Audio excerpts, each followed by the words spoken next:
Same concept, क्योंकि ये question discussion अपने लिए काफी इंपॉर्टेंट होगा। मेनली आपको क्वेश्चन डिस्कशन देखना पड़ेगा। तो मैं क्या बोल रहा था, यहां पर मैंने आपसे कहा कि भाई यहां पर डेल्टा, इधर कोई प्लस इफेक्ट नहीं है ना, तो डेल्टा पॉजिटिव चार्ज ज्यादा होगा। इधर अपन ने कहा भाई प्लस इफेक्ट है, तो डेल्टा पॉजिटिव चार्ज क्या आएगा, अपन कहेंगे यहाँ तो थोड़ा सा कम हो जाएगा इसके कंपैरिजन में, क्योंकि इसका प्लस इफेक्ट है, राइट ना। लेकिन इधर तो दो तरफ से प्लस इफेक्ट है, इधर से भी प्लस इफेक्ट है और इधर से भी प्लस इफेक्ट है, तब तो ये बहुत कम हो जाएगा, इसके कंपैरिजन में ये कम होगा, तो उसकी रिएक्टिविटी भी कम होगी। भाई इसमें तो बेंजीन रिंग है ना, और उसका कार्बन तो इलेक्ट्रोनेगेटिव होता है ना, फिर क्यों आपने उसको ऐसे लिखा कि उसका रिएक्टिविटी कम है इससे, इलेक्ट्रोनेगेटिव होगा तो ऐसे कुछ पुल कर लेना चाहिए। अब प्रॉब्लम क्या था कि उधर ना ऐसे हो रहा था एलडीआई,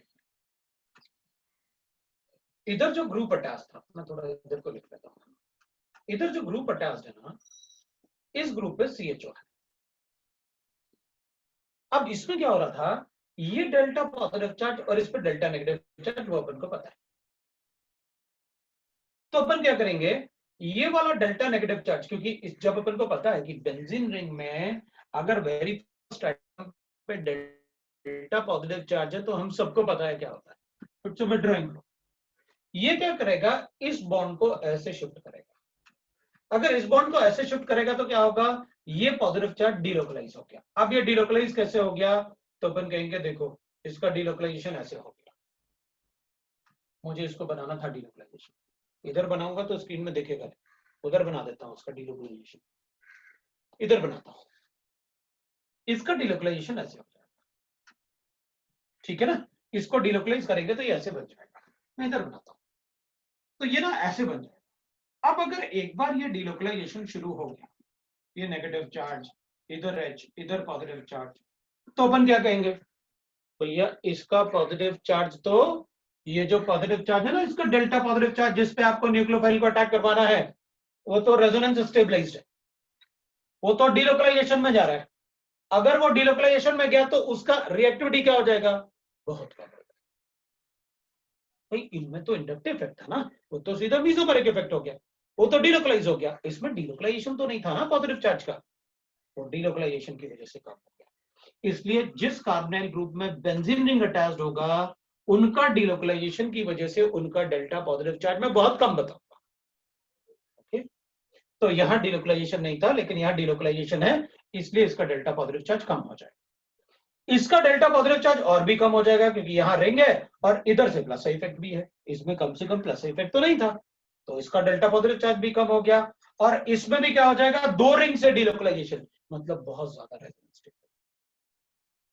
चलो मान लिया कि भाई डेल्टा पॉजिटिव चार्ज कम चाहिए, जिसमें डेल्टा पॉजिटिव चार्ज ज्यादा होगा उसकी रिएक्टिविटी ज्यादा होगी। और इन दोनों से मुझे यह पता चल गया कि इट इज नॉट दैट कि aldehyde is always more reactive than ketone, ketone ज्यादा रिएक्टिव हो सकते हैं एल्डिहाइड से अगर वो एरोमेटिक एल्डिहाइड है। अब इसकी बात करते हैं। अब इसको देख के मुझे एक बात तो पता चल गया कि भाई अगर ये जो ग्रुप्स है ना, ये वाले,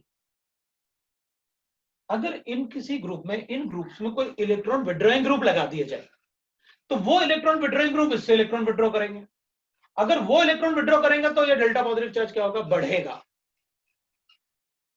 मतलब presence of electron withdrawing group will increase the nucleophilic addition reaction, rate of nucleophilic addition reaction. Why it is so? Because इनके withdrawing group अगर इलेक्ट्रॉन विड्रॉ करेंगे तो क्या होगा, फिर इस पर डेल्टा पॉजिटिव चार्ज बढ़ेगा, और इस पर डेल्टा पॉजिटिव चार्ज बढ़ने का मतलब है न्यूक्लियोफिलिक एडिशन फास्ट हो जाएगा। Got my point? ठीक है, ये पार्ट मैंने आपको क्लास में डिस्कस करके बताया, इसलिए मैं इसको अब हटा रहा हूं ताकि मैं आपको आंसर बता पाऊं। अब मैं आपको आंसर बताता हूं।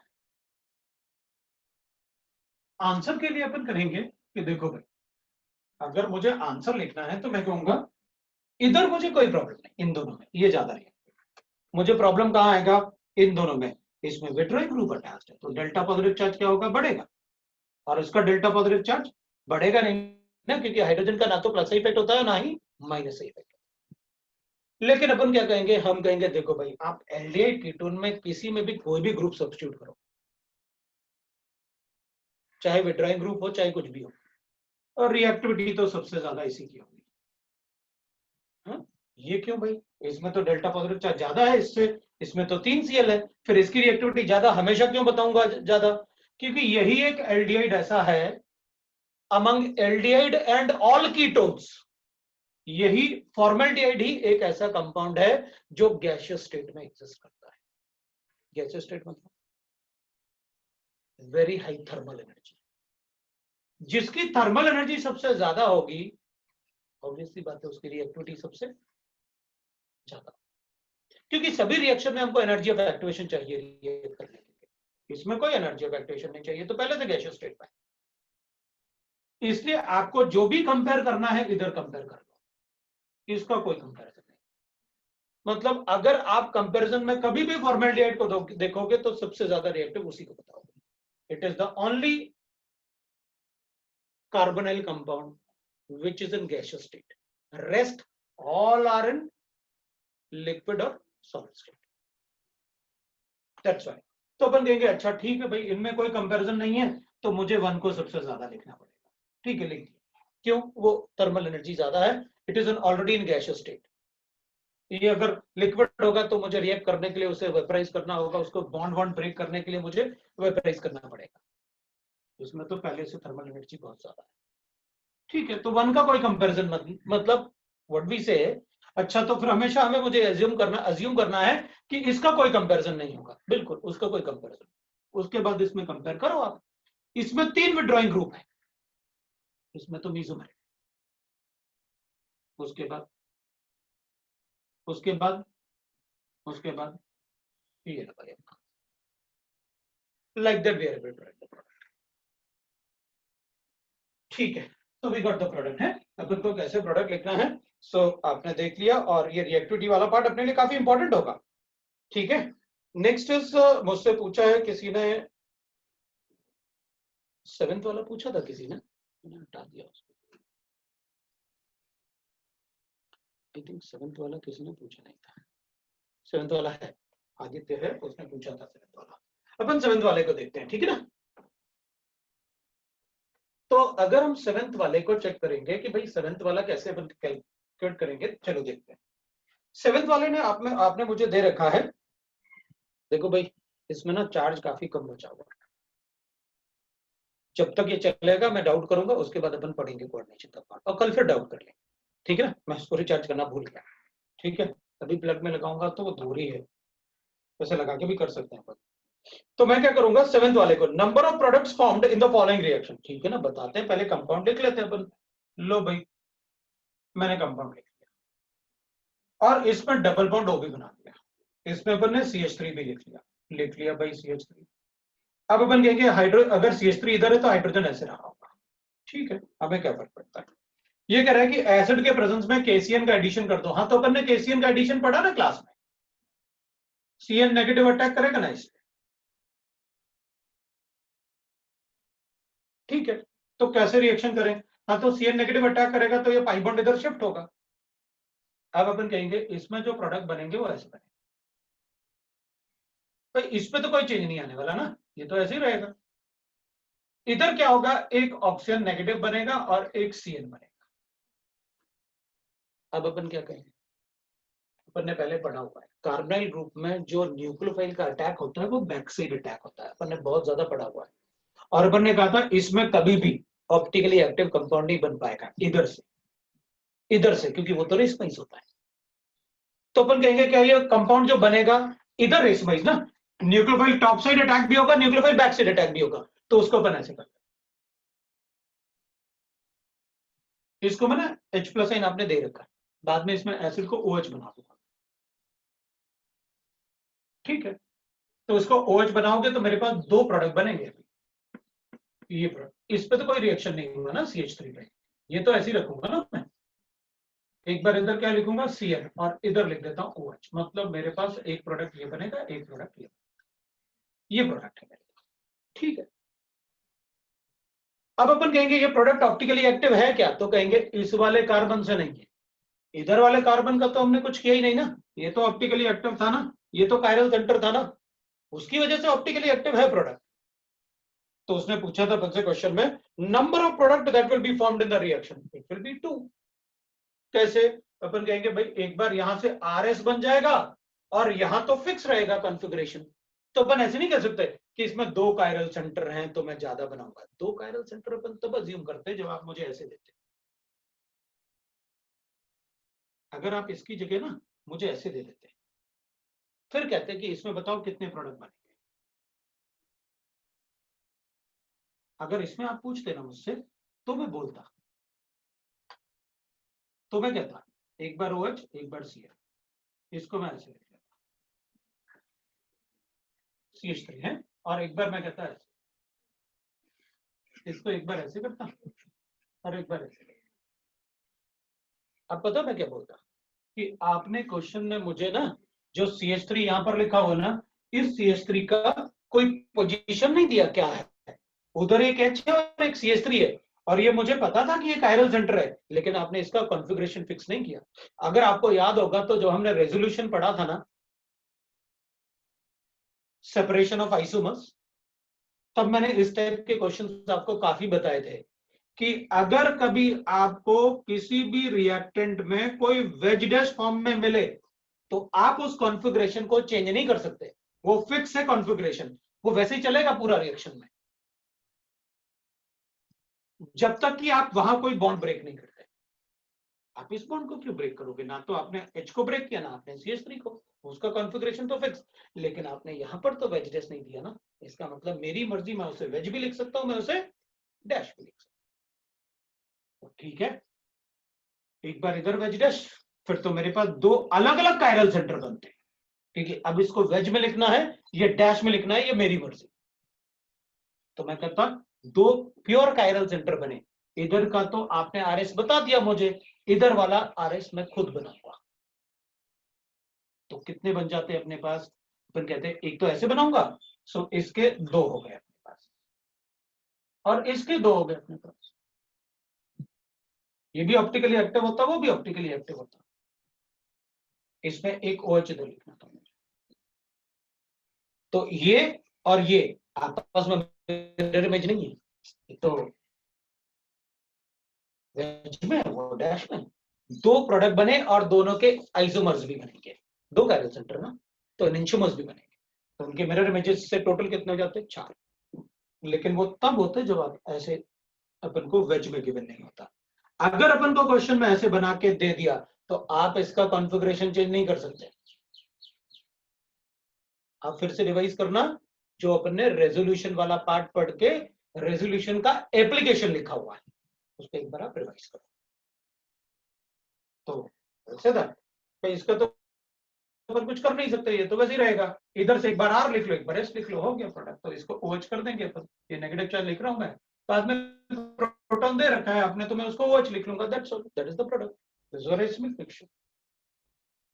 रेसमिक मिक्सचर क्यों कहेंगे आप? उसे ऐसे कहोगे कि भाई आप क्या कहोगे, इधर क्या बनेगा कॉन्फ़िगरेशन, तो अपन ऐसे बना लेते हैं, ये 1 हो गया क्योंकि हाइड्रोजन इधर हो गया, ये 1 हो गया, ये 2 हो गया, ये 3 हो गया, S, ये S और ये S। आप उधर लिखोगे RS, इसमें लिखोगे तो ये 1 हो गया, ये आपका 2 हो जाएगा, और ये आपका 3 हो जाएगा। तो इसमें लोएस्ट प्रायोरिटी किसको देंगे अपन? तो ये कार्बन बड़ा चेन, इधर कार्बन से नाइट्रोजन, इधर कार्बन, इधर 2 कार्बन, यही सबसे छोटा साइज। तो इसमें तो अपन को चेंज करना पड़ेगा और देखना पड़ेगा कि भाई कैसे RS कॉन्फ़िगरेशन लिखेंगे। लेकिन अपन तो ये पता है एक R होगा तो दूसरा S होगा, तो अपन क्या करेंगे, ये RS हो गया, ये SS हो गया, और RS और SS है मतलब, क्योंकि रेशमाइज तो इधर हुआ है, ये RS है और ये SS है, इसका मतलब है दोनों डायस्टिक आइसोमर्स, दोनों को सेपरेट कर सकते। तो you can write like this. So आपको अच्छे से पता चल गया, अगर वेज डैश हो तो अपनी तरफ से चेंज नहीं करना उसे। दूसरा क्वेश्चन मुझसे बता, तो इसके आंसर 2 हो गया अपने पास है, ये दोनों डायस्टिक आइसोमर्स बन गए अपने पास। ठीक है, अब क्वेश्चन नंबर 9 पूछा था किसी ने, तो मैं क्वेश्चन नंबर 9 को देख लेता हूं भाई। क्वेश्चन नंबर 9 में क्या गिवन है अपन को? देखो क्वेश्चन नंबर 8 में भी शायद सेम प्रोडक्ट बना रखा है, उन्होंने ना क्रॉस वाले स्ट्रक्चर में दे रखा है, इधर ऐसे दे रखा है, वही बिल्कुल सेम चीज जो अपन ने रेजोल्यूशन में पढ़ी है कि भाई इसमें भी क्रॉस वाला स्ट्रक्चर है ना, वो जहां क्रॉस बना हुआ है उसका कॉन्फ़िगरेशन फिक्स होगा। रेशमाइजेशन कहां होगा? CHO पे। जो दूसरा क्वेश्चन दे रखा है ना, मैं उसको भी लिख देता हूँ, ठीक है ना। ये सारे एप्लीकेशन मैंने आपको बताए हुए, मतलब 8th वाले में अपन को देखो यहां भी ऐसे बना रखा है। अब क्रॉस वाला स्ट्रक्चर है तो अपन इसको चेंज नहीं कर सकते, इसको अपन को ऐसे ही लिखना पड़ेगा, डबल बॉन्ड। इसमें केसीएन ऐड करूंगा तो क्या होगा, केसीएन और बाद में आप एसिड ऐड करोगे इसमें, ठीक है। तो सीएन नेगेटिव को अटैक करता हूं तो इधर रेसमाइज कर लूंगा, लेकिन ये वाला कॉन्फ़िगरेशन तो फिक्स रहेगा, इसमें दो ही बनेंगे ऐसे, इधर वाले जैसे इसमें बने, ये तो फिक्स रहेगा ना कॉन्फ़िगरेशन, जैसे ये वाला फिक्स था। राइट दैट भाई, एक आइसोमर मेरे पास ऐसे बन गया, ये क्रॉस वाला स्ट्रक्चर, एक इधर H CH3 और इधर हो जाएगा C2H5, और इधर मैं लिखूंगा एक H, एक OH और एक CN। तो एक बार इसको ऐसे कर देते हैं, इसको ऐसे कर लेते हैं, और बाद में एक बार वापस लिख लोगे आप। इधर तो कोई चेंज नहीं होगा ना, इधर तो C2H5, इधर CH3 होगा, और इधर आप लिखोगे एक H और इधर CN और इधर OH। लो भाई हो गया। 9th वाला चेक करता हूं। 9th वाले में आपने गिवन है 2-ब्यूटानॉन, ठीक है भाई। अब 9th वाले में 2-ब्यूटानॉन गिवन है, तो आपको अच्छे से पता है, मैंने आपको अच्छे से बता रखा है कि रिटन दैट अगर मेरे पास 2-ब्यूटानॉन है, मतलब 2-ब्यूटानॉन है, इसको मुझे रिएक्ट करना है NaBD4 के साथ। उनको पता है NaBH4 और लिथियम एल्यूमिनियम हाइड्राइड दोनों ही क्या देते हैं अपन को, H नेगेटिव, इधर D नेगेटिव हो जाएगा। वो D नेगेटिव कहां अटैक करेगा, डेल्टा पॉजिटिव चार्ज पे, इधर क्या बनेगा, नेगेटिव चार्ज। ये मैकेनिज्म मैंने आपको क्लास में बताया न्यूक्लियोफिलिक एडिशन में। क्या बनेगा अपने पास, CH3C, इधर D लिखते हैं अपन और इधर लिखते हैं CH2 CH3 और इधर O नेगेटिव जिसमें अपन सोडियम लिखेंगे। उसके बाद क्या करते हैं अपन, मैंने आपको बता रखा है, उसके बाद अब उसका हाइड्रोलिसिस करते हैं। तो हाइड्रोलिसिस में अपन कहेंगे भाई ये बताओ कि अगर H2O लिखा है तो मैं इधर OH बना दूंगा, और अगर D2O लिखा हुआ है तो मैं इधर D लगा दूंगा। कार्बन के साथ अगर इधर हाइड्रोजन होगा तो हाइड्रोजन रहेगा, अगर इधर D है तो D रहेगा। और ऑक्सीजन के साथ क्या एडिशन होगा वो डिपेंड करता है सेकंड स्टेप में आपने क्या किया। फिर तो क्वेश्चन नंबर 9 अब देख लो, अगर किसी को डाउट है तो क्वेश्चन नंबर 9 में। तो मैं क्वेश्चन नंबर 9 को लिख सकता हूं, आप देख सकते हो क्वेश्चन नंबर 9 में क्या लिखा हुआ है, वेरिएबल टोटल 2-ब्यूटानॉन में यहां दोनों ही D है, मतलब एक तरफ जो लेफ्ट हैंड साइड में B बना रखा है उधर दोनों ही D है, तो मैं A बना देता हूं ब्यूटानॉन में, CH3 C double bond O CH2 और CH3 है। A वाला जो बनाओगे आप उसमें इधर D लिखोगे, इधर OH लिखोगे, ठीक है। और जो B बनाओगे आप उसमें दोनों में D है, इधर भी D होगा और इधर ये बनेगा। और जो C बनाओगे आप उसमें NaBH4 और D2O है, तो अपन ऐसे C वाले में आपने NaBH4 मतलब इधर H है और इधर D है। किसी को डाउट है तो बताओ।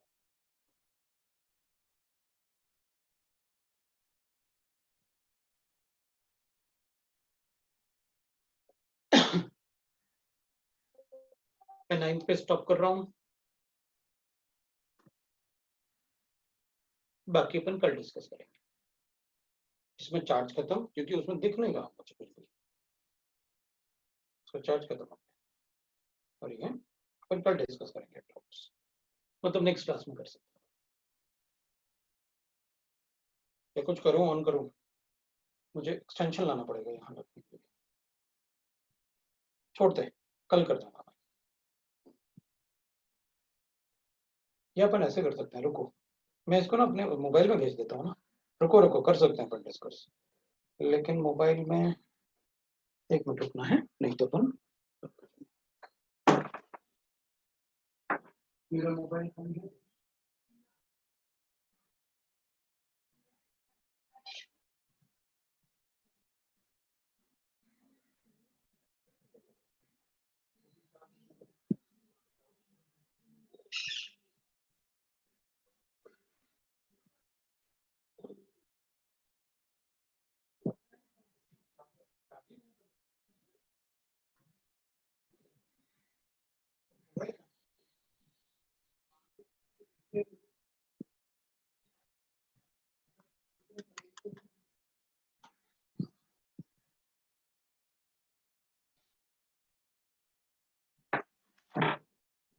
चलो डाउट्स हम कल डिस्कस करेंगे, आज हम थोड़ा पढ़ लेते हैं, राइट ना।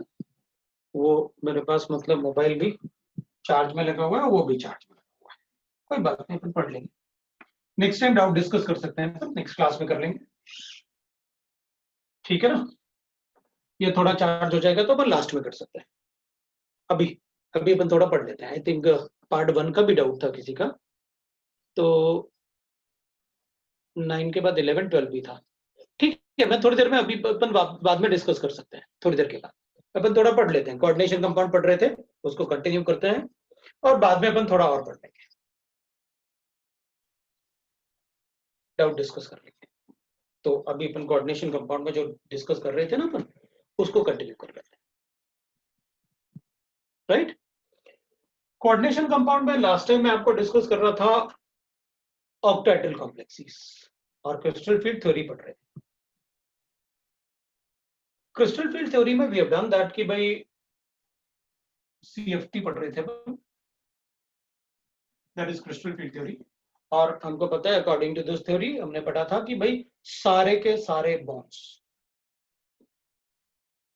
आयनिक बॉन्ड होते हैं। अभी we know that metal ligand bond अगर आयनिक लिख रहे हैं अपन, पहले अपन को पता था कि भाई मेटल लिगेंड बॉन्ड जो होता है ना, वो लिगेंड इलेक्ट्रॉन डोनेट करता है मेटल को। तो अपन को एक बात पता है कि जब हमें पता नहीं था, मैंने आपको उसमें भी बताया केमिकल बॉन्डिंग में, कि जब हमें ये नहीं पता था कि कोऑर्डिनेट बॉन्ड भी बनता है, तब अपन उसको कैसे लिखते थे, ऐसे लिखते थे कोऑर्डिनेट बॉन्ड को, इसका इलेक्ट्रॉन इसको दे दो, तो ऐसे लिखा था कोऑर्डिनेट बॉन्ड को, that is called formal charges. भाई फॉर्मल चार्जेस ऐसे ही तो कैलकुलेट किए थे अपन ने 11th क्लास में।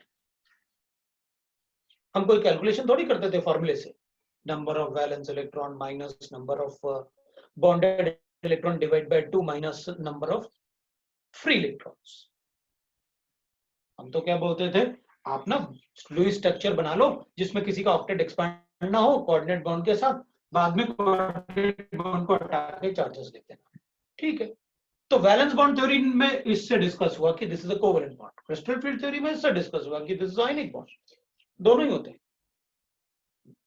दैट्स व्हाई कोऑर्डिनेट बॉन्ड का जो प्रॉपर्टीज होता है वो आयनिक बॉन्ड और कोवेलेंट बॉन्ड के बीच में होता है।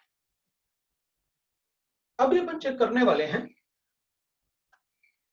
हमने ऑक्टाहेड्रल कॉम्प्लेक्सेस डिस्कस किया था लास्ट टाइम, अभी अपन टेट्राहेड्रल कॉम्प्लेक्सेस को डिस्कस कर लेते हैं। So crystal field splitting for tetrahedral complexes, crystal field splitting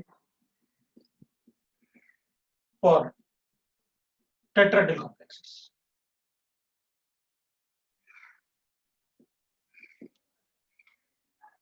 सबको पता है, आपके पास अच्छे से नोट्स है मेरे लास्ट ईयर के, इसलिए आपको कुछ लिखने की जरूरत नहीं है। आप शॉर्ट में बस ये देखो कि मतलब मैं आपको क्या समझा रहा हूं, बाद में आप उसको नोट्स के फॉर्म में लिख सकते हैं। अभी टेट्राहेड्रल कॉम्प्लेक्स में जैसे अपन ने ऑक्टाहेड्रल कॉम्प्लेक्स में लिखा था, initially the ligand approach the metal line spherically and symmetrically. When the ligand are very close to the metal line, due to the repulsion between the negative charge of the ligand and the 3d electrons of metal line, the degeneration of d orbital breaks and they split into the two types of orbital, one is Eg orbital, other is T2g orbitals. इसमें अपन भी यही लिखेंगे, बस इसमें क्या difference होगा, the ligand approach the metal line, the ligand approach the metal line from between the axis. और octahedral में क्या था, through the axes, ligand metal line को अप्रोच करता था थ्रू द एक्सेस। यहां पर क्या होगा, the ligand will approach the metal line from between the axes. तो वी ऑल नो दैट कि अगर डी ऑर्बिटल की बात करेंगे, 5 डी ऑर्बिटल्स होते हैं, D X Y, D Y Z, D Z X, D X square minus Y square और D Z square. इसमें स्प्लिटिंग होगा तो टेट्राहेड्रल कॉम्प्लेक्स में what will happen, tetrahedral complex are like this, Ml4, we know that. कितने ligands होंगे tetrahedral में? 4 ligands, sp3 index token. तो अपन क्या करेंगे, ठीक है भाई, अगर लिगेंड अप्रोच करेंगे to the metal line through between the axes, तो अपन क्या बताएंगे, अच्छा इसमें ऐसे होता होगा, मेरे पास 5 डी ऑर्बिटल्स हैं, dxy, dyz, dzx, dx square minus y square and dz square. This is your 5 d orbitals. अब इनमें ये 5 d orbitals का अगर रिपल्शन होगा, लिगेंड के साथ रिपल्शन होगा, तो ये ब्रेक होंगे। किस टाइप के ऑर्बिटल में? Eg ऑर्बिटल और T2g ऑर्बिटल्स। Eg ऑर्बिटल अपन को पता है क्या होता है, दिस आर Eg ऑर्बिटल्स। कौन कौन से? dx square minus y square and dz square. This is Eg orbital, energy gerade orbitals, same energy orbitals, 2 orbitals। और ये 3 ऑर्बिटल्स अपन को पता है, T2g ऑर्बिटल 1 2 3 ऐसे नहीं होता, but we can write that transition to जेरेड ऑर्बिटल्स। तो अपन लिखेंगे भाई ये होता है dxy, dyz, dzx। अब अपन क्या करेंगे, यहां पर अपन को ये सेंटेंस काम आता है, इसलिए मैं हर बार उस सेंटेंस को लिखता हूं। इधर ligand approach the metal line from between the axes, और ये ऑर्बिटल थे which is present between the axes, face more repulsion. अगर इनमें रिपल्शन ज्यादा होगा तो इनकी एनर्जी बढ़ेगी और इनकी एनर्जी कम होगी, क्योंकि मैंने आपको पहले भी बताया कि अगर किसी ऑर्बिटल की एनर्जी बढ़ेगी तो बाकी ऑर्बिटल की एनर्जी कम भी होनी चाहिए। बैरी centre 10dq like that we have written. अब we will write that potential energy diagram, crystal field diagram देखते हैं, एनर्जी डायग्राम। लास्ट टाइम अपन ने लिखा था भाई ये पोटेंशियल एनर्जी डायग्राम है जो अपन लिखते हैं क्रिस्टल फील्ड स्प्लिटिंग के लिए। जो पोटेंशियल एनर्जी डायग्राम अपन बनाते हैं वो अपन फिर से बना लेते हैं, ठीक है, राइट। थोड़ा सा आगे लिखता हूं यहां। सो अगर अपन डायग्राम बनाएंगे, this is a potential energy diagram, we can say that. तो हमारे पास पहले 3d ऑर्बिटल ऐसे डीजेनरेटेड ऑर्बिटल्स होंगे, these are 5 degenerated orbitals of d। So 5 degenerated orbitals है ना, ऑर्बिटल्स। सो डीजेनरेटेड ऑर्बिटल्स कौन कौन से? dxy, dyz, dzx, dx square minus y square and dz square, ये डीजेनरेटेड ऑर्बिटल्स। जब स्पेरिकली और सिमेट्रिकली लिगेंड इनको अप्रोच करेगा तो इनमें रिपल्शन होगा between the electrons which is present in the metal line and the ligand, उसकी वजह से इनकी एनर्जी बढ़ जाती है,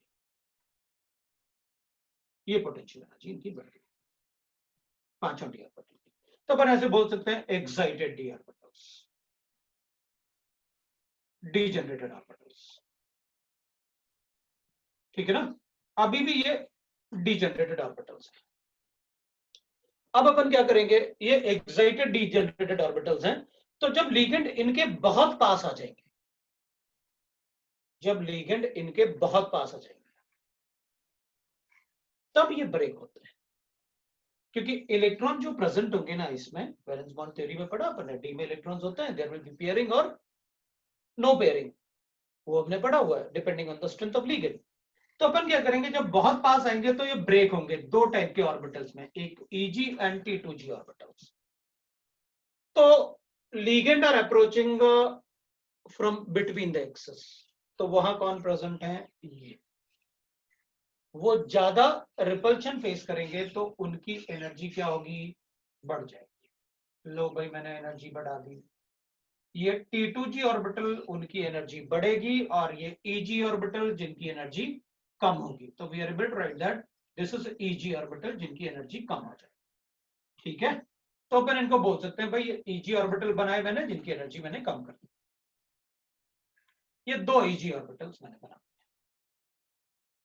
अब इनके स्प्लिटिंग से, क्योंकि ये स्प्लिटिंग होंगे तो इनके बीच में एनर्जी भी आएगी, and we know that depending on the strength of ligand इन दोनों में गैप डिसाइड होता है, पहले मैंने आपको बताया हुआ है, the pairing energy is greater than delta not. तो उस टाइप से अपन ने लिखा हुआ है depending on the strength of ligand. अभी तो अपन सिर्फ ये लिखेंगे कि जब ये दोनों स्प्लिट होंगे तो इन दोनों के बीच में जो एनर्जी गैप होगा उसको अपन क्या लिखते हैं, एनर्जी गैप को, तो अपन लिख देते हैं इसको डेल्टा। अब क्या लिख देंगे, टी लिख देते हैं। क्यों, डेल्टा टेट्राहेड्रल। पहले अपन क्या लिखते थे, डेल्टा ऑक्टाहेड्रल। अब क्या लिखते हैं, डेल्टा टेट्राहेड्रल लिख देते हैं। तो ये दोनों के बीच में जो एनर्जी डिफरेंस होगा वो अपन लिखेंगे दैट इज डेल्टा टी। तो ठीक है, ये जो एनर्जी जितना उसका इंक्रीज हुआ है इसको अपन कहते हैं बेरी सेक्टर। ये अपन ने पहले भी लिखा, barycentre, right, this is called barycentre. अब अपन क्या बोलते हैं, अपन कहते हैं कि भाई देखो this is a barycentre. अब इधर एनर्जी बढ़ेगा और इधर एनर्जी कम होगा। इधर कितने ऑर्बिटल इलेक्ट्रॉन्स होंगे, 3 ऑर्बिटल 6 इलेक्ट्रॉन होंगे। इधर 4 ऑर्बिटल, इधर 2 ऑर्बिटल 4 इलेक्ट्रॉन। अभी जितना एनर्जी बढ़ेगा उतना एनर्जी कम भी होना चाहिए। तो हम इस डिफरेंस को किस में डिवाइड करते हैं, वी नो दैट, उस डिफरेंस को हम 10 डीक्यू में डिवाइड करते हैं। डीक्यू डाल्टन चार्ज, वो अपन ने पढ़ा हुआ है, we know that what you mean by 10 DQ. तो अपन क्या करेंगे, इधर जो एनर्जी बढ़ा ना इनका, तो इस एनर्जी इंक्रीज को कुछ ऐसा लिखते हैं अपन, सो दैट कि जितना एनर्जी बढ़ा उतना एनर्जी कम भी हो गया। तो उस 10 डीक्यू को डिवाइड कर लेते हैं। तो इधर अपन क्या लिखेंगे, दैट इज 2/5 या 4/10 लिख सकते हैं अपन। So 2/5 means we can write that, अगर मैं 2/5 लिखता हूं तो इट इज प्लस 2/5, मतलब ये इंक्रीज हो गया। ये -3/5 मतलब ये डिक्रीज हो गया। -3/5 को अपन -0.6 भी लिख सकते हैं और इसको +0.4 भी लिख सकते हैं। वो पहले भी अपन ने लिखा हुआ है। Why it is so, because 6 electron को अगर 4 से मल्टीप्लाई करोगे, 0.4 से मल्टीप्लाई करोगे तो 2.4 आएगा। तो 6 इलेक्ट्रॉन से जो एनर्जी चेंज आया वो +2.4। इधर -6 का मतलब है कि 4 इलेक्ट्रॉन को अगर 6 से मल्टीप्लाई करूंगा 0.6 से, तो इट विल बिकम -2.4। मतलब जितना एनर्जी इन ऑर्बिटल का बढ़ेगा उतना ही एनर्जी इनका कम होगा। ठीक है, तो जब हम लिगेंड को दूर लेके जाएंगे अगर मेटल आयन से, तो लिगेंड को जब आप पास लेके आए थे तो रिपल्शन की वजह से ये टूटा था। अगर आप लिगेंड को दूर लेके जाओगे तो ये वापस जुड़ जाएंगे और ये डिजेनरेटेड बन जाएंगे। These are non degenerated orbitals. अभी ये जो 3 नॉन डिजेनरेटेड ऑर्बिटल्स हैं जिनको आप T2G बोल रहे हो, ये कौन से हैं, DXY, DYZ, और ये DX² - Y² और DZ²। मतलब मैं ये बता सकता हूं, वैसे भी अपन को एक बात पता था कि भाई ऑक्टाहेड्रल कॉम्प्लेक्स में, मैं इसको हटा देता हूं, इसमें अपन को पता है 5d ऑर्बिटल को आपने ब्रेक किया, वो क्यों रिपल्शन ज्यादा था वो अपन को पता चल गया। अभी व्हाट आई मीन इज, अगर हाइब्रिडाइजेशन ये टेट्राहेड्रल है तो हाइब्रिडाइजेशन तो sp3 होगा, और अगर हाइब्रिडाइजेशन sp3 होगा तो वी ऑल नो दैट ये तो 3d ऑर्बिटल्स है, और जो ब्रेकिंग हुआ वो भी 3d ऑर्बिटल्स का है। हम सबको पता है कि भाई इसमें ना ये जो s है ये 4s है, और ये जो p है ना ये 4p है।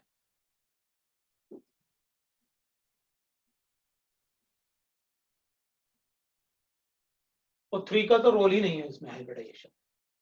तो स्प्लिटिंग का फायदा क्या, इसको पढ़ने का फायदा क्या, क्रिस्टल फील्ड स्टेबलाइजेशन एनर्जी तो कैलकुलेट करूंगा ना, CFSE तो कैलकुलेट करना पड़ेगा।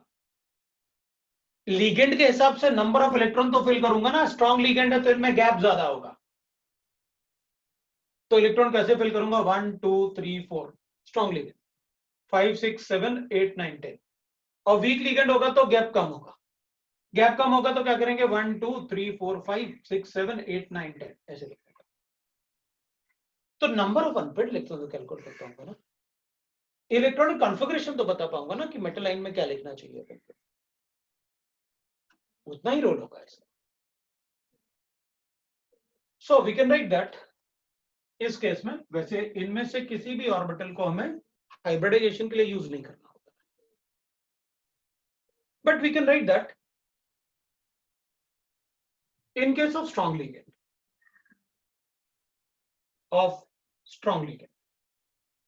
ये तो अपन को पता है कि भाई अगर लिगेंड स्ट्रांग होगा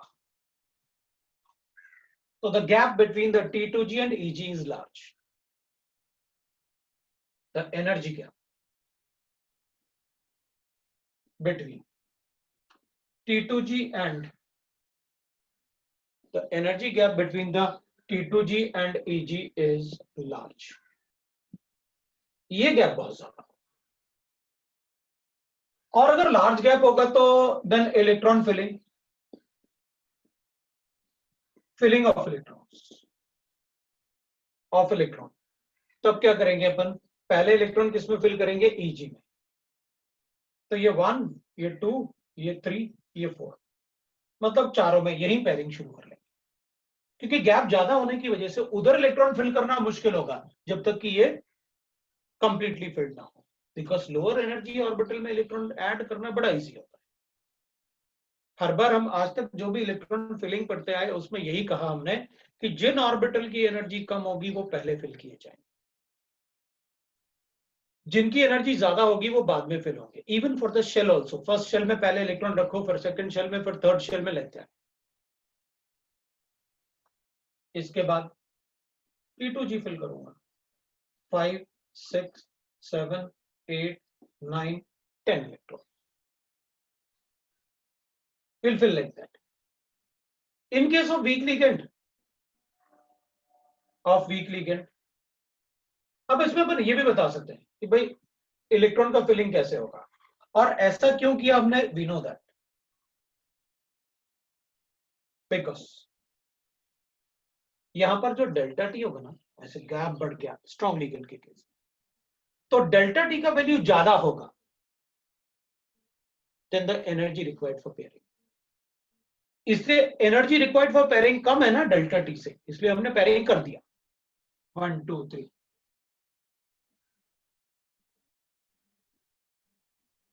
P is what? Energy required for pairing of electrons. मतलब अगर डेल्टा टी का वैल्यू 10 किलो जूल्स है तो पेयरिंग एनर्जी मुझे 3 किलो जूल्स ही चाहिए, पेयरिंग कर दिया। इन case of weak ligand, case of weak ligand, अगर मेरे पास वीक लिगेंड होगा तो वीक लिगेंड में क्या होता है, metal ion is a Lewis acid. Weak ligand अच्छा डोनर नहीं होता है, अच्छा डोनर नहीं होगा तो उसका नेगेटिव चार्ज और इसके इलेक्ट्रॉन में अच्छा रिपल्शन नहीं होगा, अच्छा रिपल्शन नहीं होगा तो इसमें गैप अच्छा नहीं होगा, अच्छा गैप नहीं होगा तो इन दोनों में एनर्जी डिफरेंस कम होगा, मतलब लिगेंड वीक है तो इनमें एनर्जी डिफरेंस कम होगा, और एनर्जी डिफरेंस कम होगा तो इलेक्ट्रॉन का फिलिंग 1, 2 ऊपर भी अपन फिल कर सकते हैं। इनमें गैप अगर कम है तो 1, 2, 3, 4, 5, फिर 6, 7, 8, 9, 10। वैसे तो अपन को ऐसे ही फिल करना चाहिए भाई 1, 2, 3, 4, 5, बिकॉज हंस रूल। व्हाट इज हंस रूल? जब तक सभी ऑर्बिटल में एक एक इलेक्ट्रॉन ना हो तब तक आप पेयरिंग नहीं करना, लेकिन इसमें तो अपन कर रहे थे बगैर सब में एक एक इलेक्ट्रॉन डाले। वो इसलिए बिकॉज लिगेंड इज स्ट्रॉन्ग, हम कुछ एक्सेप्शन कर सकते हैं, but if the ligand is weak we have to follow the Hund's rule, क्योंकि गैप कम होगा, और गैप कम होगा in case of weak ligand, delta T will be, मतलब ये जो गैप है वो छोटा होगा, तो डेल्टा टी बहुत छोटा होगा पेयरिंग एनर्जी से, एनर्जी रिक्वायर्ड फॉर पेयरिंग, तो अपन पेयरिंग नहीं करेंगे अगर एनर्जी रिक्वायर्ड फॉर पेयरिंग ज्यादा है तो। इन case of weak ligand delta T is less than P, मतलब जो पेयरिंग करेंगे, अगर यहाँ 1, 2 लिखने के बाद जो पेयरिंग करने के लिए जो एनर्जी चाहिए वो ज्यादा है, तो मत करो पेयरिंग, उधर लिखना शुरू करो। So we'll write that it will be like this ऐसे, then electron filling, तो फिलिंग ऑफ इलेक्ट्रॉन अपन क्या करेंगे, the electron filling will be like this. पहले अपन क्या फिल करेंगे, Eg इलेक्ट्रॉन्स फिल करेंगे, दैट इज 1, 2, उसके बाद अपन T2G फिल करेंगे, दैट इज 3, 4, 5, 3, 4, 5, उसके बाद फिर Eg में पेयरिंग करेंगे, दैट इज 6, 7, और उसके बाद फिर T2G में इलेक्ट्रॉन फिल करेंगे 8, 9 and 10। That is how we can write the electron. That is how we can get that. Electrons अपन को कैसे लिखना, किसी का डाउट नहीं?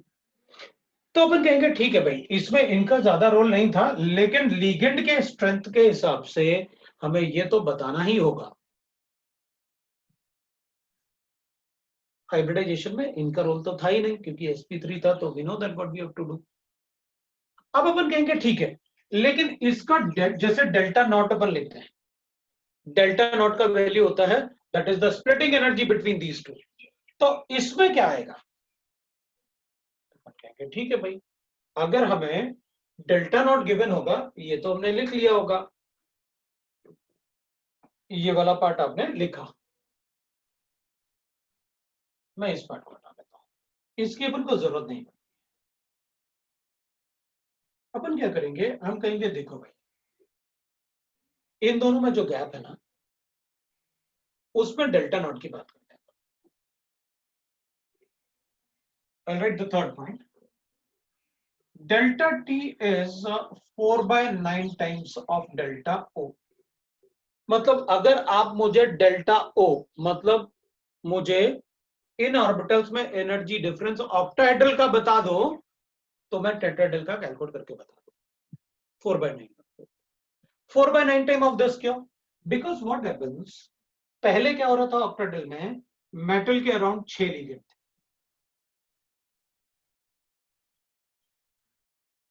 मेटल के अराउंड कितने लिगेंड थे? 6 लिगेंड थे। अब क्या होगा, टेट्राहेड्रल में मेटल के अराउंड 4 ही लिगेंड होंगे, मतलब लिगेंड फील्ड कितना हो गया, पहले 6 थे, अब 4 बचे, मतलब 4/6 टाइम हो गया। लिगेंड फील्ड कितना कर दिया अपन ने? 4/6 टाइम। सो ये ऑक्टाहेड्रल जो है, tetrahedral will be 4/9 times of octahedral.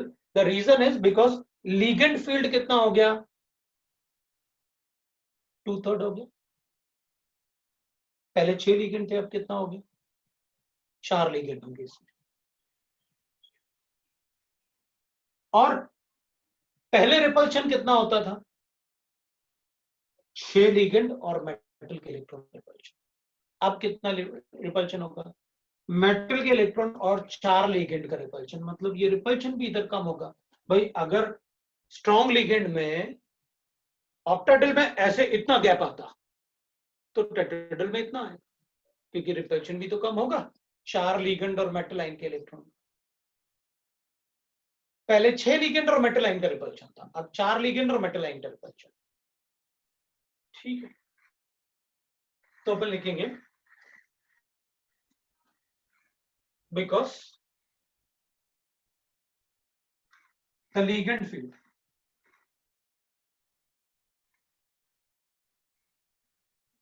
of tetrahedral is 2/3 times of octahedral, and the repulsion between the ligand and the electron metal ion of metal ion in tetrahedral complex is 2/3 of octahedral complex.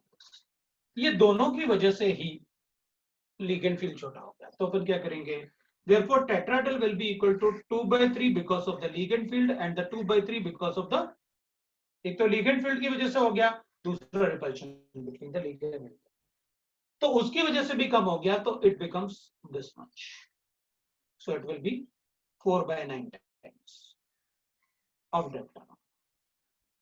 इसका मतलब है आप मुझे octahedral दे दो, और octahedral, ये delta not कैसे calculate करते हैं? क्रिस्टल फील्ड स्टेबलाइजेशन एनर्जी से। वो CFSE कैसे कैलकुलेट करते हैं? I've already told you how we calculate the CFSE। CFSE कैसे कैलकुलेट करते हैं वो मैंने आपको पहले बता रखा है। CFSE कैसे कैलकुलेट करेंगे, तो विल से दैट CFSE होता है crystal field stabilisation energy, number of electron present in T2G, number of electron present in T2G multiplied by plus 0.4 plus number of electron present in EG multiplied by minus 0.6 into delta naught। तो यहां पर अपन क्या कर देंगे, delta plus N star P. तो अपन कहेंगे इधर एन स्टार पी का तो कोई रोल ही नहीं है, क्योंकि पेयरिंग एक्स्ट्रा होगी नहीं। sp3 है तो एक्स्ट्रा पेयरिंग क्यों होगी, पेयरिंग होती ही नहीं। अदरवाइज वी कैन कैलकुलेट, अगर जरूरत पड़ेगा तो बताएंगे। N star is, last time मैंने आपको कैलकुलेट करके बताया, और ये दोनों वैल्यूज कैसे कैलकुलेट करते हैं वो भी मैंने आपको बताया था। अपन को क्या गिवन होगा क्वेश्चन में, इसके लिए फ्रीक्वेंसी गिवन होगा, और फ्रीक्वेंसी गिवन होगा तो अपन क्या कैलकुलेट करके कर लेंगे इजी। पहले आप ये वाला वैल्यूज कैलकुलेट कर लो, इलेक्ट्रॉन कितना कितना प्रेजेंट है, और उसके बाद जैसे लास्ट टाइम मैंने आपको बताया था, आप डेल्टा टी से मल्टीप्लाई कर लो। उसके लिए आपको क्या गिवन होगा, ये भी एक अलग फ्रीक्वेंसी गिवन होगा। तभी तो अपन को पता चलेगा कि पेयरिंग एनर्जी और इसकी एनर्जी में क्या डिफरेंस, क्योंकि उस एनर्जी अगर आप इनका फ्रीक्वेंसी भी दे दो तो भी मैं बता दूंगा कि ये बड़ा है इससे या ये बड़ा है इससे, उससे कैलकुलेट करके बता सकते हैं। तो this is about the tetrahedral splitting. Tetrahedral splitting में बहुत ज्यादा ऐसा कुछ था नहीं, क्योंकि हमें sp3 हाइब्रिडाइज्ड ही कैलकुलेट करने थे, इसलिए अपन को कुछ ऐसा मतलब ज्यादा कुछ वहां नहीं लगा कि अपन को क्या करना चाहिए उसमें। बट हमें एक बात पता है, अगर स्क्वायर प्लेनर कॉम्प्लेक्स होगा तो हमें क्या करना पड़ेगा, square planar complex crystal free splitting for tetrahedral की जगह हम square planar complex. Square planar कब बनता है, जब स्ट्रॉन्ग लिगेंड होता है। स्क्वायर प्लेनर कब बनेगा, जब स्ट्रॉन्ग लिगेंड होगा। ये CFSC मैंने आपको कैलकुलेट करके बताया लास्ट टाइम, अपन ने लिखा था भाई CFSC कैसे कैलकुलेट करना है, और आगे भी अपन किसी न किसी को एग्जांपल लिखेंगे, उसमें फिर डिस्कस कर लेंगे भाई CFSC calculation. Square planar complex में अब अपन क्या करेंगे, हमको एक बात पता है, इसमें भी लिगेंड तो 4 ही होते हैं, लेकिन पेयरिंग होने की वजह से हाइब्रिडाइजेशन क्या होता है इसमें, स्क्वायर प्लेनर में DsP2, और जो ये DsP2 में d ऑर्बिटल होता है वो 3d ऑर्बिटल होता है। अब मैं ऐसे लिखूंगा, आपका d orbital in excited state, d orbital in excited state. बाकी डायग्राम अपन को पता है ना, वो ग्राउंड स्टेट में होंगे, फिर एक्साइटेड स्टेट में होंगे रिपल्शन के बाद, वो अपन को पता है।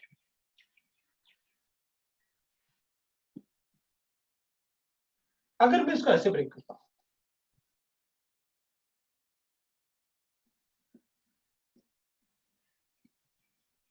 और इसको ऐसे break, this is nothing but octahedral splitting.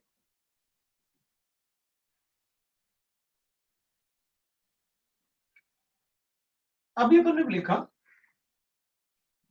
अगर मैं इसको ऐसे स्प्लिट करता हूं,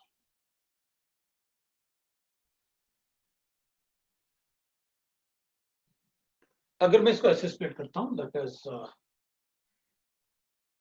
right, that this is T2G और Eg orbital, this is dx square minus y square dz square, ये dxy dyz एंड dzx।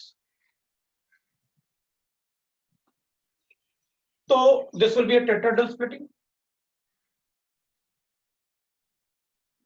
ये डेल्टा टी लिख देता हूं। अभी in case of square planar complex, what happened, the ligand approach the metal ion through the axis।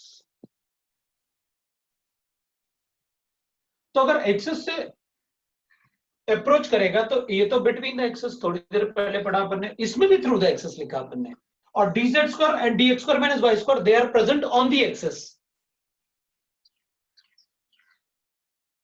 Square planar में ligand approach the metal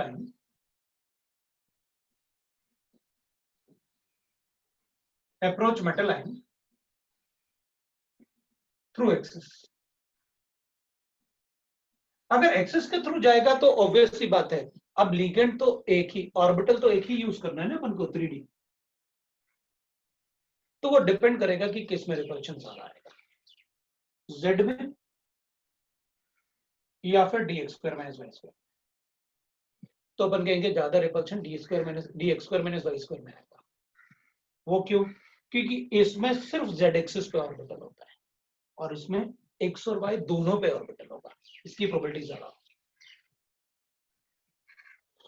मतलब अगर मैं स्क्वायर प्लेनर कॉम्प्लेक्स लिखूं तो ये जो आपके ऑर्बिटल्स हैं EG ऑर्बिटल और ये T2G ऑर्बिटल, ये dx² - y², dxy, dyz और dzx।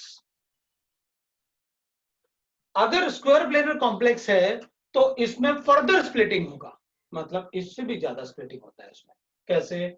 ये ना dx² - y²,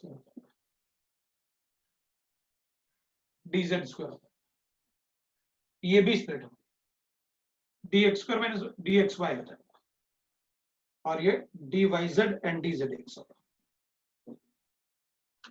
इस टाइप से स्प्लिटिंग, मतलब ये भी actually what happens, square planar जब अपन बनाएंगे तो ऐसे होगा, देखो मेटल लाइन होगा, अपन ऐसे बनाते हैं ना स्क्वायर प्लेनर, तो यहाँ ligand 1, ligand 2, ligand 3, ligand 4, ligand 5, ligand 6। जब अपन, ये तो ऑक्टाहेड्रल है, जब अपन स्क्वायर प्लेनर की बात करते हैं तो अपन ये वाले लिगेंड हटाते हैं स्क्वायर प्लेनर बनाने के। बॉन्डिंग एंगल कितना? 90। लिगेंड कितने हैं? सिर्फ 4, ऊपर और नीचे सब कुछ खाली है, फिर भी आप इसको 90 से अप्रोच कर पा रहे हो, मतलब there will be huge amount of repulsion. 90 पे अप्रोच कर पा रहे हैं ना आप, यहां सब खाली है ऊपर नीचे। तो अपन क्या कहेंगे, इसमें एनर्जी गैप अगर डेल्टा नॉट है तो इसका एनर्जी गैप जो होगा ना, यहां से लेके यहां तक,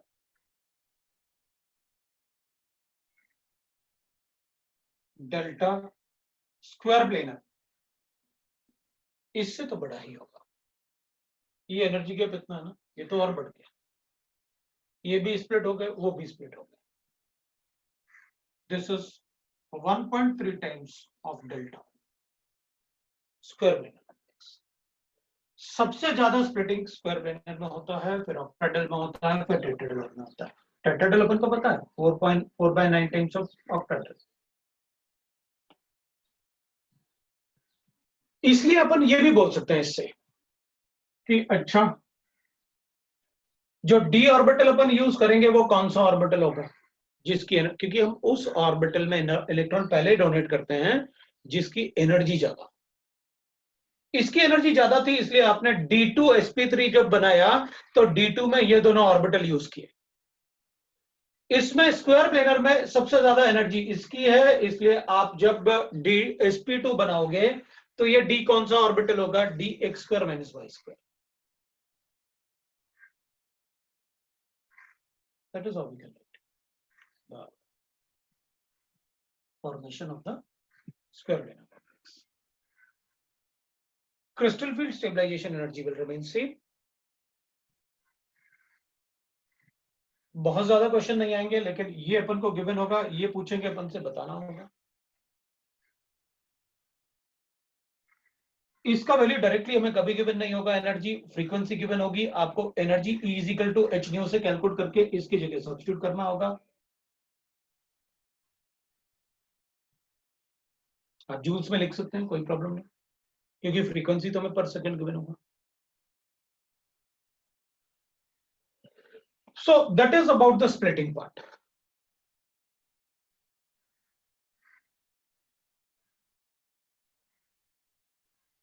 इसमें अपन कहेंगे भाई, इसमें ना जैसे अपन यहां पर कहेंगे कि इसमें फर्दर स्प्लिटिंग क्यों हो रहा है, बिकॉज dz² में, अब फर्दर स्प्लिटिंग का मतलब क्या, मतलब आप ये बोल रहे हो कि 4 लिगेंड हैं तो आपको टेट्राहेड्रल बनाने चाहिए, उसमें 109.28 मिनट्स होगा बॉन्ड एंगल। आप 4 लिगेंड को 90 डिग्री से मेटल लाइन को अप्रोच करवा रहे हैं, और 90 डिग्री से अप्रोच करवाओगे तो रिपल्शन तो ज्यादा होगा ही होगा, और रिपल्शन होगा, और वो भी मतलब टेट्राहेड्रल वाला जो मतलब स्ट्रक्चर होता है, आप टेट्राहेड्रल स्ट्रक्चर में ही उसको मॉडिफाई कर रहे हो। मतलब ये वाला पार्ट पूरा छोड़ दे रहे हो, ये वाला पार्ट पूरा छोड़ दे रहे हो, स्क्वायर प्लेनेट से आप अप्रोच कर रहे हो। तो अपन कहेंगे अच्छा इन दोनों में ज्यादा रिपल्शन मिलने के चांसेस ज्यादा किस में होंगे, तो अपन कहेंगे एक्स और वाई दोनों एक्सिस पे ऑर्बिटल हैं, जबकि डीजेड स्क्वायर में सिर्फ जेड एक्सिस पे होता है, बाकी तो वो रिंग होता है ना एक्स वाई प्लेन में। ऑर्बिटल जो होता है जिसमें 2 लोब्स होंगे वो तो सिर्फ डीजेड में होता है। सो इसमें जो डीजेड होगा वो तो ऐसे होगा ना, तो इसमें तो एक ही ऑर्बिटल एक ही लोब मिलने वाला है आपको, जबकि यहां पर डी एक्स वाई में क्या था, तो यहां पर रिपल्शन के चांसेस ज्यादा होंगे या यहां, तो यहां पर तो यहां ज्यादा लोब से, इसलिए अपन ने D X square minus Y square ज्यादा लिखा। और डीजेड स्क्वायर को तो, क्योंकि फिर डीजेड स्क्वायर को तो हमने कम कर लिया, क्योंकि इसके बाद बिटवीन या तो अगर इसमें सबसे ज्यादा है तो उसके अलावा बाकी किसमें और ज्यादा रिपल्शन फेस करने के चांसेस होंगे, तो अपन कहेंगे जो इनके बीच में ऑर्बिटल है ना, क्योंकि अगर इस पे अप्रोच कर रहा है लिगेंड, इन पे अप्रोच कर रहा है लिगेंड, तो इसके पास इसके अलावा इसके पास और कौन से ऑर्बिटल होंगे इधर जो बिटवीन द एक्सिस होंगे, एक्स और वाई एक्सिस होंगे, तभी तो अपन लिख करती है X square minus Y square के अलावा फिर कौन से ऑर्बिटल्स होंगे जिनको रिपल्शन फेस होगा, डी एक्स वाई, फिर कौन सा ऑर्बिटल होगा, डी जेड स्क्वायर।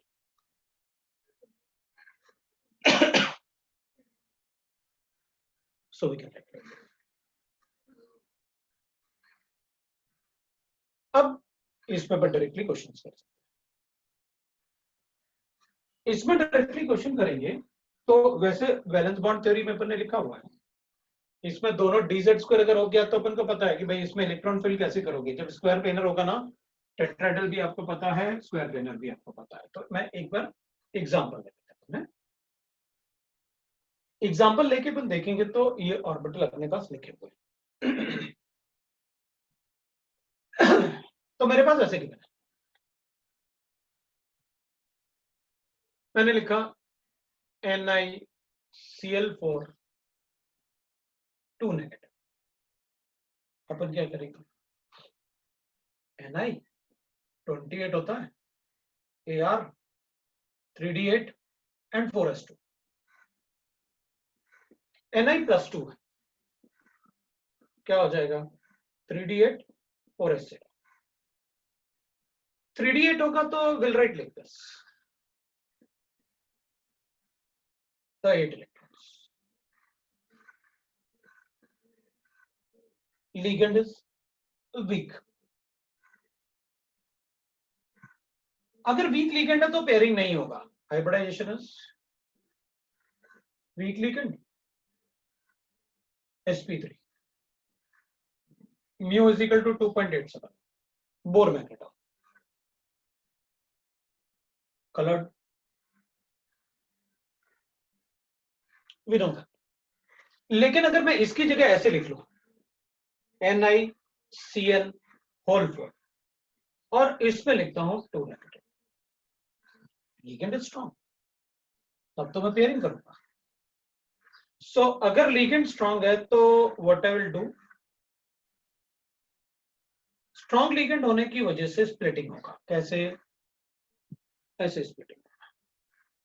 तो इलेक्ट्रॉन फिलिंग कैसे होगा, तो अपन कहेंगे इधर इलेक्ट्रॉन फिलिंग करो ना, कितने 8 इलेक्ट्रॉन है ना, जैसे इसमें कर रहे थे आप, कोई टेट्राहेड्रल जो बनाया था आपने वो तो यहां बनाया था टेट्राहेड्रल अभी थोड़ी देर पहले, 3 ऐसे और 2 ऐसे, तो 8 इलेक्ट्रॉन आप कैसे फिल करोगे, तो आप लिखोगे भाई लिगेंड वीक था ना, तो 1, मैं ऐसे थोड़ा बड़ा बना लेता हूं इसे, इसमें कैसे अपन फिल करते हैं इलेक्ट्रॉन, तो तुमको पता था कैसे फिल कर रहे थे आप, 1 2 3 4 5 वीक लिगेंड है ना, 6 7 8 9 10।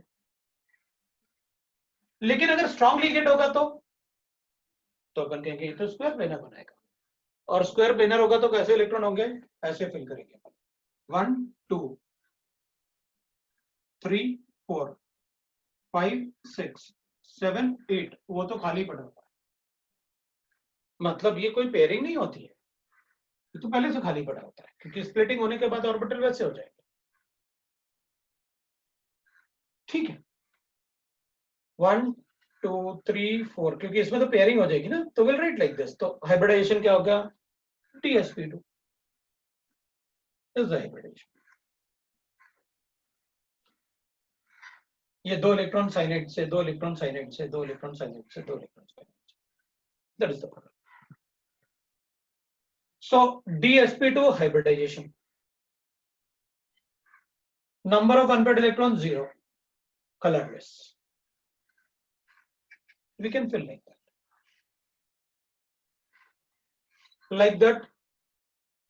जो कंसेप्ट हमने वैलेंस बॉन्ड थ्योरी में सीखे थे, सारे कंसेप्ट वही है, बस हमें इलेक्ट्रॉन फिलिंग अब जो भी करेंगे, अब हम जो भी इलेक्ट्रॉन का फिलिंग करेंगे वो वैलेंस बॉन्ड थ्योरी के हिसाब से नहीं करेंगे, किसके हिसाब से करेंगे, क्रिस्टल फील्ड थ्योरी के हिसाब से कैलकुलेट करेंगे। अगर स्ट्रॉन्ग लिगेंड है तो 1 2 3 4 5 6 7 8 9 10 लाइक दैट।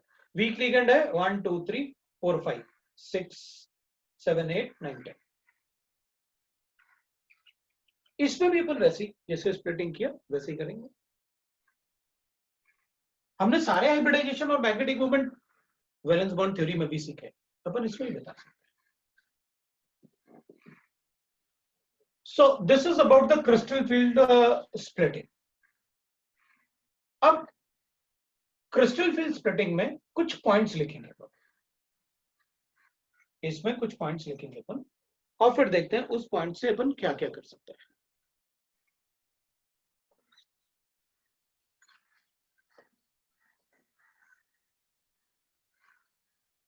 अब होगा क्या, जैसे अपन ने कहा कि भाई ये बात तो अपन को पता है कि आप ऑर्बिटल्स बनाते हो, Eg orbital, T2g orbital, like that, right ना, और फिर स्क्वायर प्लेनर में भी आप स्प्लिटिंग करते हो। तो मैं कुछ पॉइंट्स लिख लूं।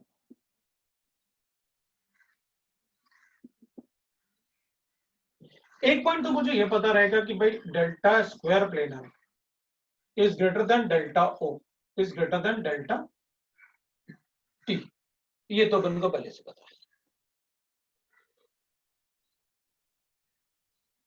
ठीक है, दूसरा लिगेंड का स्ट्रेंथ हमें बताने की जरूरत नहीं है, डोनर एटम कौन सा अच्छा होता है वो हमें बताने की जरूरत नहीं है, वी नो दैट। अब तक हमने जो पढ़ा ना, वो हमने क्या पढ़ा, 3D एलिमेंट्स सेंट्रल एटम रखा, 4D एलिमेंट्स भी सेंट्रल एटम पर, एंड 5D एलिमेंट्स ये भी पढ़े। हमने 3D एलिमेंट्स भी पढ़ा, 4D एलिमेंट्स भी पढ़ा, 5D एलिमेंट्स भी पढ़ा, ये अपन ने पढ़ा। अभी व्हाट वी से दैट, जो अपन को पता है इन दोनों में साइज का डिफरेंस, इसका साइज हमने पढ़ा हुआ है, इसका साइज हमने पढ़ा हुआ है पहले पीरियोडिक टेबल में, मैंने आपको बताया स्कैंडियम टू क्रोमियम, ऐसे अपन ने साइज पढ़ा हुआ है।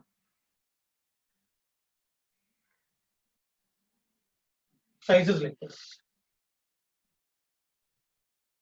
है ना, scandium, titanium, vanadium, chromium, manganese, FeO, Ni, copper and zinc, ऐसे साइज को पढ़ा हुआ है मैंने आपको। इन दोनों में साइज का डिफरेंस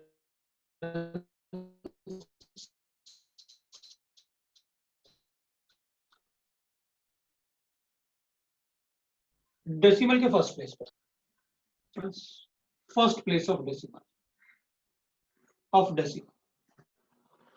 मतलब अगर इसका साइज सपोज करते हैं 3D एलिमेंट का size in a group,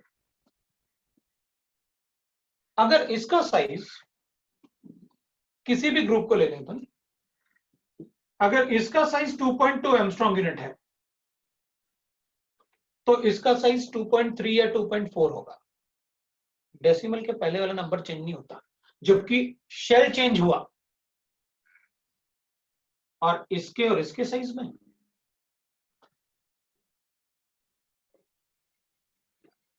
size difference only on second place of decimal. मतलब अगर ये 2.32 है तो ये 2.34 हो सकता है, इतना कम डिफरेंस, क्योंकि इसमें 4f इलेक्ट्रॉन आने शुरू हो जाए जिनका स्क्रीनिंग इफेक्ट पूरा होगा। तो इनका जो मेटल लाइन होता है ना, इनका जो मेटल लाइन होता है 3D का मेटल लाइन और 4D का मेटल लाइन, 3D और 4D के मेटल लाइन में और 5D के मेटल लाइन में, इसमें इफेक्टिव न्यूक्लियर चार्ज तो बहुत ज्यादा होता है, लेकिन साइज ऑलमोस्ट सबका एक जैसा।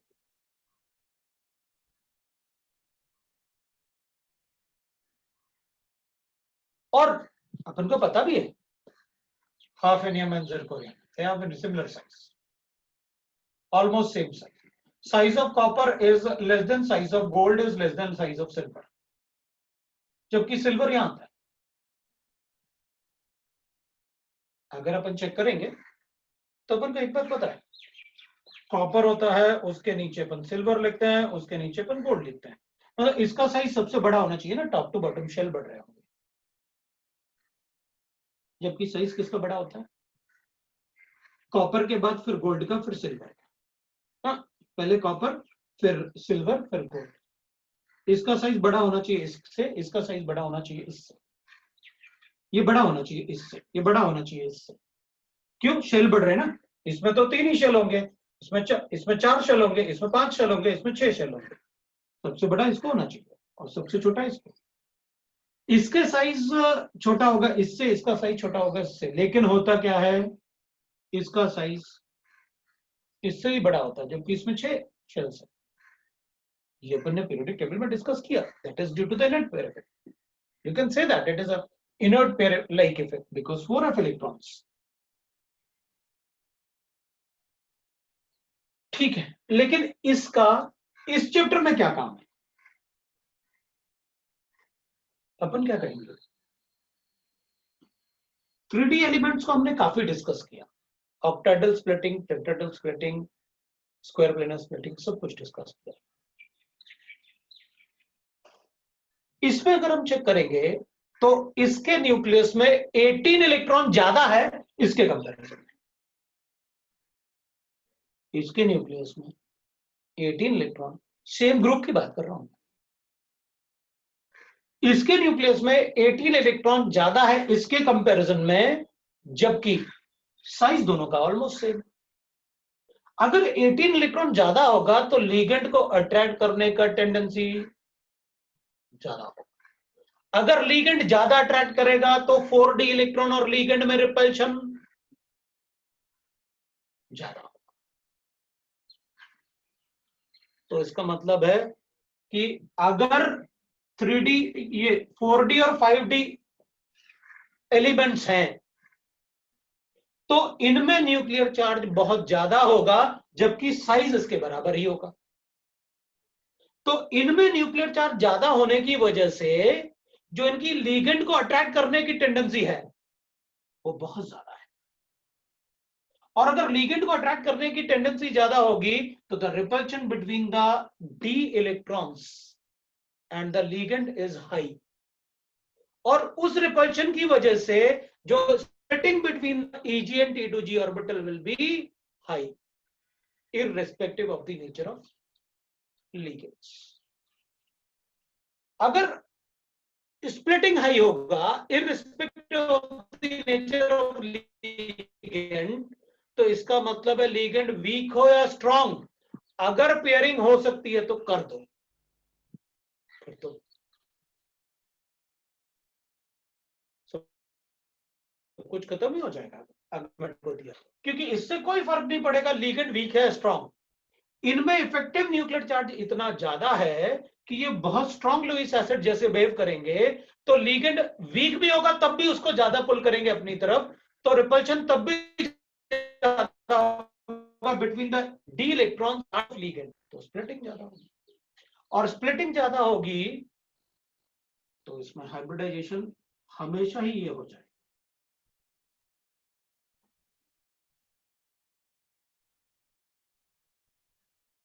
Unless D orbital completely filled हो, क्योंकि डी ऑर्बिटल जैसे जिंक है, कैडमियम है, मरकरी, इनका तो डी ऑर्बिटल फिल्ड होगा। अब फिल्ड होगा तो उसमें कौन सा पेयरिंग होने वाला है? उसमें तो पेयरिंग नहीं होगी। मतलब इनके केस में अगर आपने सेंट्रल एटम 3D के अलावा कोई दूसरा यूज किया, और मैंने हाइब्रिडाइजेशन कोऑर्डिनेशन नंबर 4 के लिए DsP2 बता दिया और 6 के लिए D2sp3, बस मुझे क्या चेक करना है कि वो पेयरिंग हो जाए उतनी। भाई अगर मान लो ऐसे इनमें से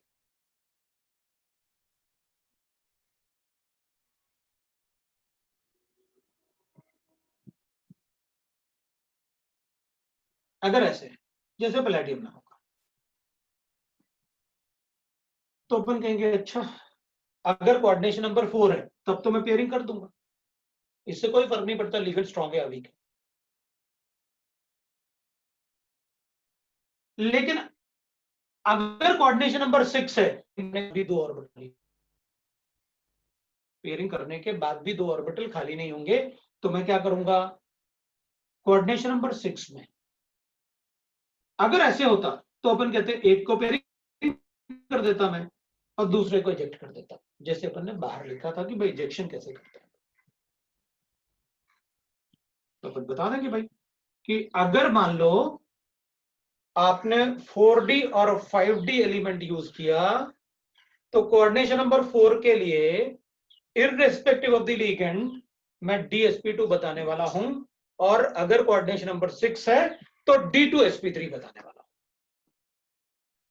इससे मुझे कोई फर्क नहीं पड़ता कि वो लिगेंड स्ट्रांग है या वीक है। ठीक है, ये दोनों पॉइंट आप ध्यान रखो, बाकी अभी हम स्टेबिलिटी की बात और करेंगे, तब मैं आपको यहां पर और भी बताऊंगा। लेकिन हमें एक बात पता चल गया कि भाई जब भी अगर 3D और 4D एलिमेंट्स है तो फिर मुझे कोई सोचने की जरूरत नहीं है, कोऑर्डिनेशन नंबर अगर 4 है, कोऑर्डिनेशन नंबर अगर 4 है तो DsP2 है, और कोऑर्डिनेशन नंबर 6 है तो D2sp3 है। We can right,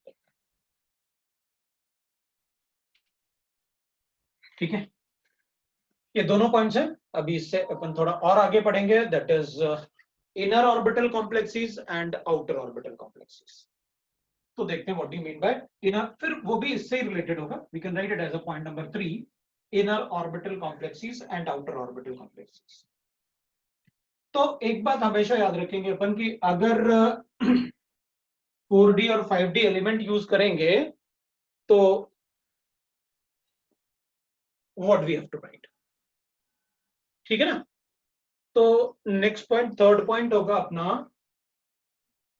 inner orbital and outer orbital complex.